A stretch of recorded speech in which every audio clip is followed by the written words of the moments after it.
Mesdames, Messieurs, bonjour et bienvenue parmi nous pour un nouveau numéro de la grande interview. Aujourd'hui, j'accueille Madame Nathalie Yamb, militante et panafricaniste, qui participe actuellement ici à Moscou au forum sur la multipolarité, un événement parrainé par le ministère russe des Affaires étrangères. Madame Nathalie Yamb, bonsoir, merci d'avoir répondu à notre invitation. Merci de m'avoir invité. Merci à vous. Alors, je voudrais commencer mon entretien par cet événement auquel vous avez pris part, le forum sur la multipolarité. Comment vous évaluez ce forum et la participation de divers pays ? Écoutez, je pense que c'était un événement important, un événement nécessaire. On est dans une temporalité dans laquelle on voit un ordre mondial existant s'effondrer et il est nécessaire aujourd'hui d'avoir une réflexion pour prévoir et designer l'après. Et l'après aujourd'hui va un peu changer les rapports de force. On a vu une affluence très notable à ce forum. Il y avait plus de 130 délégations. Participants. Oui, qui venaient de partout, voilà, et qui se projettent, qui ont échangé, qui ont débattu, qui se sont exprimés pour mettre en place un cadre architectural qui va refléter la géopolitique actuelle, qui n'est plus celle qui existait à la fin de la Deuxième Guerre mondiale. Alors la multipolarité, c'est un modèle de gouvernance prôné par les pays du Sud global et par la Russie. Quelles sont selon vous les chances d'aboutir à ce nouvel ordre mondial ? Je pense qu'on est déjà dedans même. C'est-à-dire qu'aujourd'hui, on est dans un ordre mondial qui résiste à l'unipolarité que l'Occident veut essayer de maintenir contre vents et marées. C'est pas une question de savoir si ça va réussir. La question, c'est de savoir quel cadre on va lui donner. Parce qu'on ne veut pas sortir d'une unipolarité ou d'une bipolarité pour entrer dans une autre domination qui vient d'ailleurs. Donc, je pense que et à travers l'initiative des BRICS, et à travers ces forums, et à travers d'autres réunions qui se passent, le cadre est en train d'être mis en place pour encadrer une réalité qui s'impose déjà au quotidien pour nous tous. Alors, lors de son intervention, à l'occasion de cet événement, la porte-parole de la diplomatie russe, Maria Zakharova, a fait allusion à une certaine forme de colonialisme inachevé en Afrique en raison de la dépendance économique. Quelles sont selon vous les solutions concrètes pour sortir de cette dépendance économique dont fait face beaucoup de pays africains? Déjà, il faudrait qu'on ait à la tête de nos États des gens qui ont envie de sortir de cette dépendance économique et qui savent profiter des situations politiques qui prévalent en ce moment avec les conflits qui ont lieu de part et d'autre, avec la présidentielle américaine qui arrive. Il y a tout un faisceau d'opportunités qui est là. Il faut que les dirigeants des pays africains savent les lire, apprennent à les lire, sachent les utiliser et aient la volonté intrinsèque de sortir d'une situation de dépendance, d'une situation de vassalité pour s'assumer en tant que pays, État souverain. Je pense que certains pays africains le font. On a l'exemple du Sahel, où 3 pays ont décidé, cette fois-ci, de sortir de la dépendance, de sortir de la colonisation entretenue à dessein par l'ex et le toujours, enfin là il a été éjecté, mais le colonisateur qui a maintenu des armées affaiblies, qui ne les a pas formées, qui ne les a pas équipées, qui maintient une monnaie coloniale, qui maintient des institutions régionales qui sont à sa solde. Et aujourd'hui, c'est systématiquement en train d'être déconstruit et il faut que chacun le fasse dans sa région, dans son écosystème. Et je pense qu'il y a une très grosse volonté pour cela.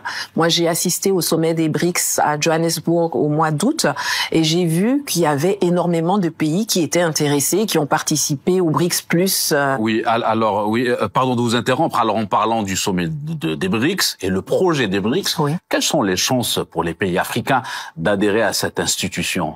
Bon, déjà, on a vu 2 nouveaux pays, 2 pays africains et l'Égypte qui sont sur la face est, ce qui est un peu normal parce que c'est la face qui est en face de la Chine, de l'Inde, de l'Iran, enfin de cette partie-là. Et je pense qu'il y a beaucoup d'intérêt pour les pays africains à rejoindre cette initiative, ce projet, mais qu'il y a un travail à faire en amont.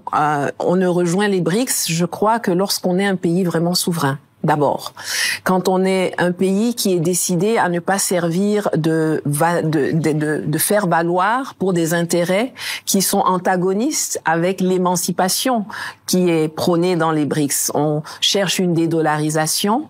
On ne va pas amener des gens qui sont dans un système monétaire qui est dans le système SWIFT, qui dépend de l'Europe, qui dépend des États-Unis. Donc, on a nos homeworks, on a nos devoirs à faire à la maison, mais il y a plein d'opportunités là-dedans, et je pense qu'au prochain sommet qui aura lieu, je crois, en Russie, au mois d'octobre, je ne serais pas étonnée qu'on ait de nouvelles candidatures qui soient analysées, parmi lesquelles peut-être des candidatures africaines, je pense. Et avant les BRICS, Madame Nathalie Diambe, vous venez juste d'évoquer la région du Sahel, à savoir le Burkina Faso, le Mali et le Niger. Il y a eu des changements politiques dans ces trois pays ces dernières années.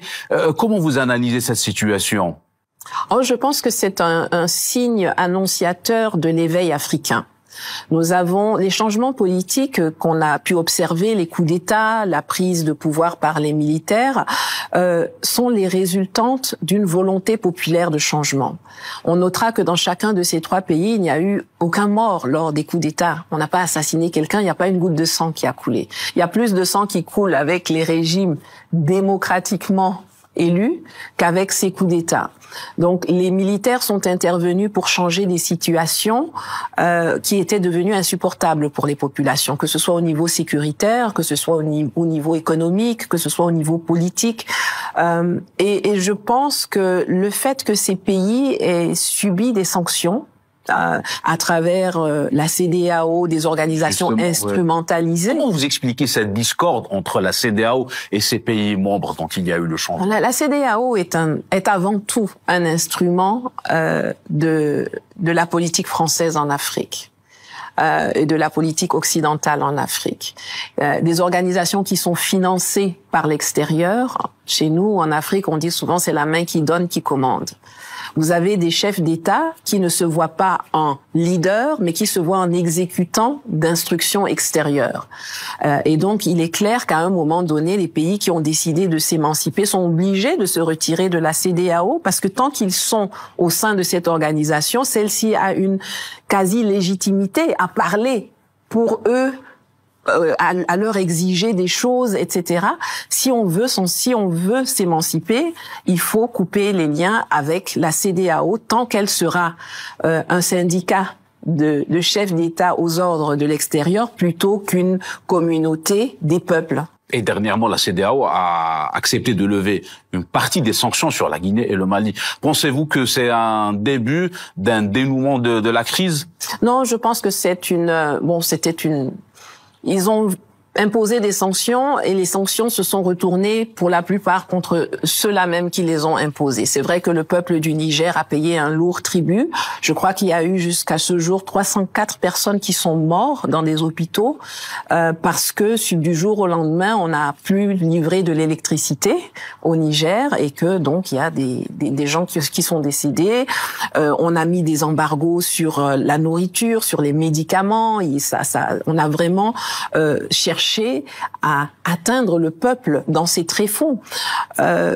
Aujourd'hui, la CEDEAO a vu que même toutes ces mesures illégales, indignes, irresponsables n'ont pas abouti à faire changer la donne. Donc, ils ont certainement reçu un petit coup de fil de Paris qui leur a dit, bon, écoutez, on va essayer autre chose. Ce que j'ai aimé dans votre question, vous avez souligné que c'est une partie des sanctions qui a été levée. La mobilisation de la force en attente, qui avait été réactivée pour permettre d'agresser militairement le Niger, n'a pas été démobilisée. Aujourd'hui, avec des éléments de langage, on dit on la laisse activer pour combattre le terrorisme, mais le terrorisme dans la région du Sahel est le fruit d'une activité de l'OTAN et de la France qui sont allés déstabiliser la Libye et qui ont créé tout un écosystème. Donc je pense que on leur a donné l'ordre de lever certaines mesures, ils l'ont fait au détriment de leur crédibilité. Parce qu'ils ont fait tout et leur contraire en même temps. mais ça ne les dérange pas puisqu'ils ne sont que des exécutants. Pour les 3 pays concernés, je pense que ça change pas vraiment grand-chose. Les 3 pays ont décidé de quitter la CEDEAO. Donc aujourd'hui, tout ce que la CEDEAO peut faire, ou les pays de la CEDEAO qui veulent continuer d'avoir des relations avec ces pays, doivent entrer dans des discussions bilatérales. Et ces États, les États de l'Alliance des États du Sahel, maintiennent la vigilance parce que malgré la pseudo-volonté de se rapprocher, on constate quand même la mobilisation des soldats français au Bénin, à la frontière du Tchad, même au Nigeria, il y a des forces françaises qui sont là-bas. Donc, on voit un arc antagoniste qui reste militairement mobilisé sur le terrain. Sur le plan continental, toujours, le continent africain. Alors, vous avez participé au dernier sommet Russie-Afrique au mois de juillet, c'était à Saint-Pétersbourg. Comment vous évaluez aujourd'hui la coopération économique entre le continent africain et la Russie? Et quelles sont les chances d'aller vers un partenariat gagnant-gagnant entre la Russie et le continent africain? Bon, je pense que l'état actuel est un peu handicapé par les sanctions et par la situation qui fait que même quand des pays africains ont des avoirs, je parle là par exemple particulièrement des pays francophones, même quand vous avez des avoirs et que vous voulez commercer avec la Russie, le fait que le CFA est l'euro et donc dans le système SWIFT vous empêche d'interagir commercialement avec la Russie comme il le faudrait ou comme vous devriez pouvoir le faire en tant que pays souverain. Mais ça, c'est un handicap momentané qui va se terminer soit avec la fin du conflit et de l'opération militaire spéciale qui est en cours, soit parce que il y aura des alternatives qui vont être proposées aux pays et que ces pays vont retrouver. Mais je pense qu'il y a le sommet du mois de juillet a montré la volonté des pays africains d'entrer et d'approfondir cette collaboration et ce commerce avec la Russie. Parce que malgré les interdictions de vol, malgré toutes les embûches qui avaient été mises dans les pattes de nos présidents, il y en a quand même plein qui sont venus. Maintenant, le partenariat gagnant-gagnant, c'est un objectif annoncé de la Russie qui parle de relations plus respectueuses. Mais c'est à nos chefs d'État d'imposer un partenariat gagnant-gagnant. Parce que si vous vendez moins cher, on vous achète moins cher. Mais ce qu'on est en train de voir, notamment du côté du Sahel, nous montre que il y a déjà des chefs d'État qui ont compris et que en face, il y a un pays, la Russie, qui a aussi compris que voilà, le gagnant-gagnant, c'est pas 90% pour nous et 10% pour les propriétaires des ressources, mais qu'il faut avoir des répartitions équilibrées. Moi, à chaque fois qu'on parle de partenariat gagnant-gagnant, je mets plus la responsabilité sur nos chefs d'État.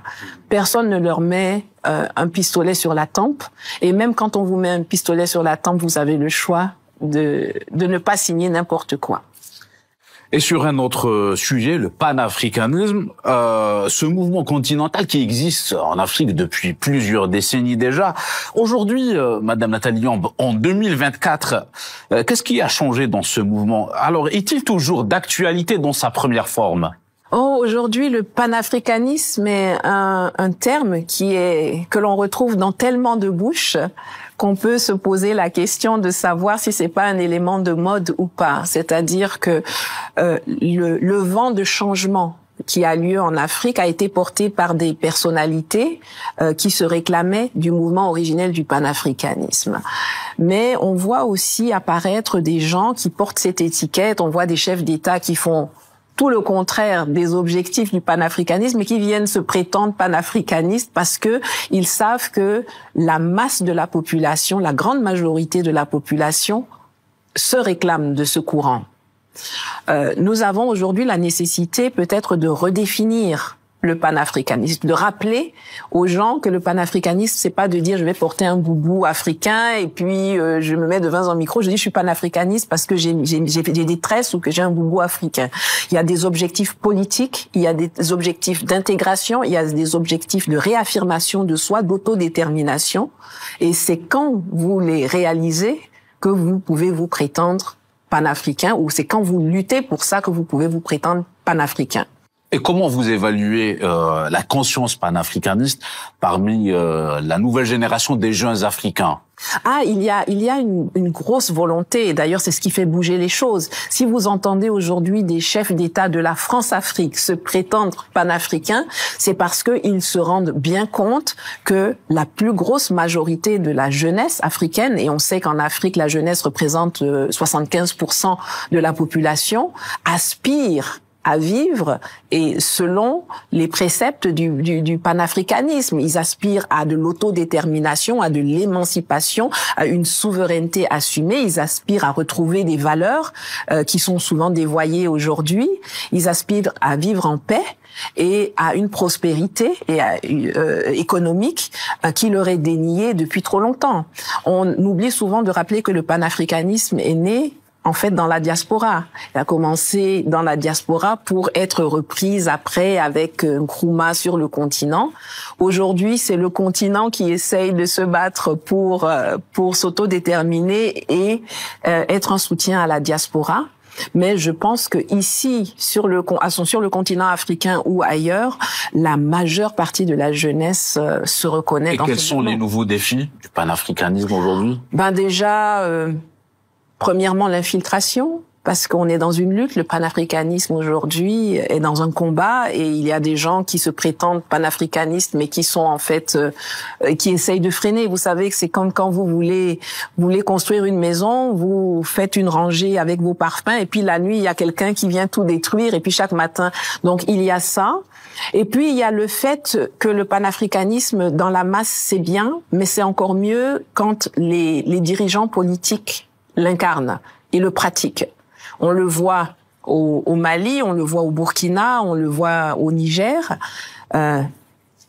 Ça va pérenniser le mouvement, mais on a beaucoup de gens qui se prétendent panafricanistes, mais qui, quand ils sont dans des positions de décision, continuent de se comporter en vassal des intérêts étrangers. Donc ça, il faut que ça change. C'est un très grand défi, avoir une classe politique qui soit à la hauteur des espérances et du combat panafricaniste. Et concernant toujours les questions africaines, mais cette fois-ci sur un plan plus international, sur un plan géopolitique, plusieurs voix appellent à un élargissement du Conseil de sécurité des Nations Unies, au-delà des 5 membres permanents.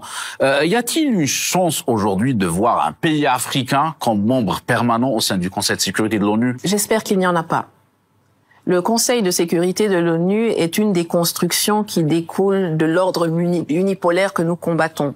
Il a été créé à la fin de la Seconde Guerre mondiale, en fait, pour maintenir un statu quo qui mettait certains pays dans une position de vainqueur et les autres dans une position de vaincus ou bien de pays qui n'étaient même pas reconnus en tant que tels à l'époque parce qu'ils étaient des colonies. Pour moi, la construction du nouvel ordre multipolaire signifie que l'on doit sortir de ces institutions-là. On ne doit pas réformer le Conseil pour mettre 1 ou 2 pays africains devant, alors que tout le reste de la construction reste calé à la sortie de la Deuxième Guerre mondiale. Pour moi, l'ONU, c'est fini.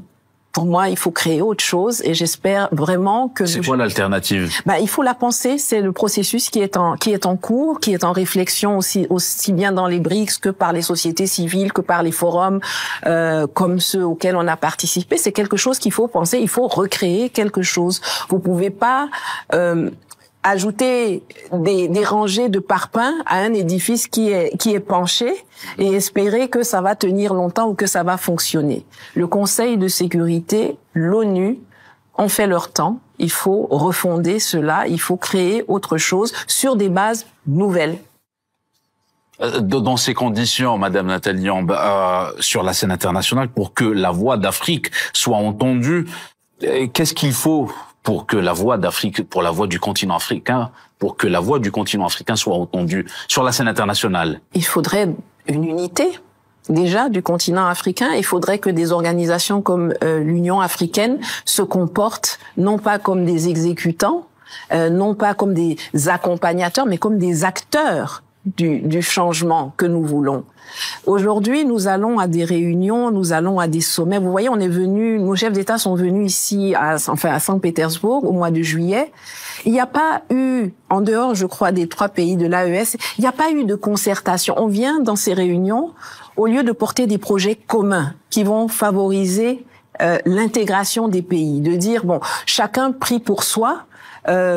On pèse pas grand-chose, 20 millions de personnes, 10 millions de personnes, mais si ensemble, on se met ensemble et qu'on décide que pour cette région, on veut une centrale nucléaire qui soit construite et qui va alimenter toute la région, c'est comme ça qu'on va peser. C'est pas en étant assis autour d'une table à lever des petits cartons ou à lever la main pour dire je vote pour, je vote contre, je m'abstiens. Mais c'est en s'unissant et en se montrant économiquement et politiquement souverain, exigeant vis-à-vis de nos partenaires et conscient des richesses que nous avons et que nous pouvons apporter sur la table de négociation. Jusqu'à aujourd'hui, l'Afrique est... En 1884, on a été totalement absent quand le monde s'est partagé notre continent. À Berlin. Aujourd'hui, j'ai l'impression qu'avec un ou deux sièges au Conseil de sécurité ou bien un siège au G20, on est en train de se satisfaire du fait qu'on sera dans la salle. Mais on sera peut-être plus le menu, mais on sera le serviteur, au lieu d'être assis et de devenir le décideur de ces choses. Donc, il faut que nos organisations internationales se mettent à la hauteur des attentes que l'on a d'elles. Vous venez d'évoquer l'Union africaine. Dans quel contexte vous situez cette Union africaine sur la scène internationale? Sur un strapontin. L'Union africaine, c'est un évanescent. Ils ne servent à rien. Ils ne portent aucun projet commun. Ils vont manger des petits fours. Ils boivent du thé, ils sont contents de poser sur les photos, mais derrière, qu'est-ce qui est fait? Qu'est-ce qui est fait pour défendre les intérêts de l'Afrique? Il y a une guerre aujourd'hui en Europe qui oppose deux organisations, des entités européennes. Nous n'avons rien à voir là-dedans, en réalité, mais nous supportons en plein pot les conséquences de cela et l'Union africaine ne réagit pas. L'Union africaine existe. Il y a des problèmes en RDC, au Congo. Il y a des massacres qui sont commis depuis des décennies. Justement, cette question, elle a été évoquée lors de la 37e édition à Addis Abeba du sommet africain. Évoquer une question, c'est pas la résoudre. Évoquer une question, on l'évoque souvent. On a même eu le président actuel de la République démocratique du Congo qui a été le président de l'Union africaine il y a 2 ans, je crois, 2 ou 3 ans. Et pourtant, il n'a pas réussi à utiliser tout le poids que lui donnait cette fonction d'1 an, ce mandat d'1 an, pour porter ce sujet sur la scène internationale, faire pression sur ceux qui financent les milices ou qui financent les forces qui sont en train de déstabiliser et d'endeuiller les Congolais. On s'assoit, on discute, on attend de l'aide, mais nous-mêmes, on n'a pas le courage, on n'a pas l'audace de mettre en place des outils qui vont contraindre les autres à se ranger derrière nous. En RDC, l'Union africaine a parlé, mais ce qui commence à faire bouger les choses, c'est les manifestations des populations devant les ambassades américaines, françaises, etc. Là, on dirait que ça les titille un peu. C'est pas le bavardage de l'Union africaine qui... Vous voulez dire que la voix populaire a plus de poids que la voix officielle? Oui. Tout à fait, malheureusement. C'est pour ça que je dis que l'Union africaine, la CEDEAO, ces organisations-là, ne servent à rien. Ne servent à rien. Il faut les repenser totalement. Et pour les repenser totalement, il faut repenser leur financement. Parce que, à la fin de la journée, si vous avez des gens qui utilisent 70% de leur budget pour entretenir leur petit confort à Addis Abeba, pour se faire des voyages en première classe, au lieu de gérer les problèmes sur le terrain des populations africaines, c'est comme si on n'avait personne. Merci à vous, Madame Nathalie Yamb. Merci encore une fois d'avoir accepté de participer à notre émission. Et merci à vous, Mesdames et Messieurs, de nous avoir suivis. On vous souhaite une excellente suite de programmes.